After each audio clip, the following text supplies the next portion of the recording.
that it didn't just involve arms and legs, and now it's caught on among some people who you might think would prefer aerobics.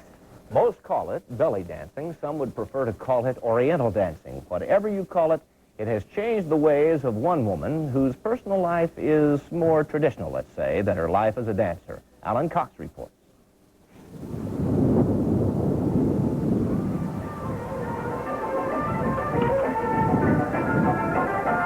In a suburban setting, a hint of the exotic.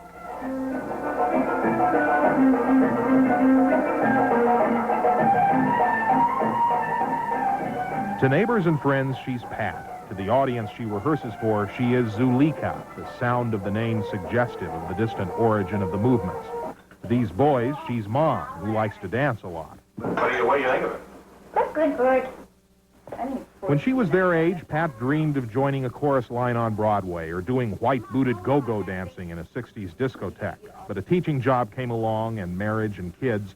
And then Pat met a dance instructor in Pennsylvania. She learned about Oriental dancing.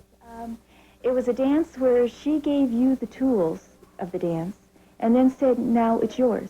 Do with it what you want. I mean, most of the other dances that I've always done, I was always a puppet. You know, I always did what someone else told me to do. Here at the Cassandra School, Pat has taken lessons and done some teaching herself for folks who want exercise that carries a sense of history. And then on top of it all, it's creative. So not only is it only good for you physically because it's getting your heart going, but it's giving you a stress release because of the emotional side of it. For 30 minutes at a time, twice a night, 1 or 2 nights a week, Pat performs for restaurant patrons. It's a part-time job that she says she picked not out of necessity or out of boredom, but out of love. As she approaches the small stage in the Port of Beirut restaurant, she is again Zulaika. Music comes in to the head and then just comes out the body. It's a real happy feeling. I just feel like I'm in love with everything.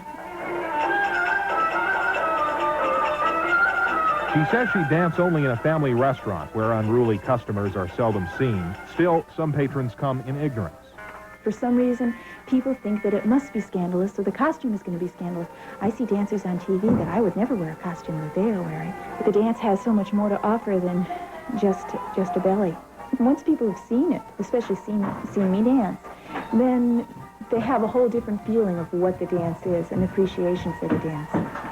Ultimately, it's not seduction nor sensuality, but enchantment.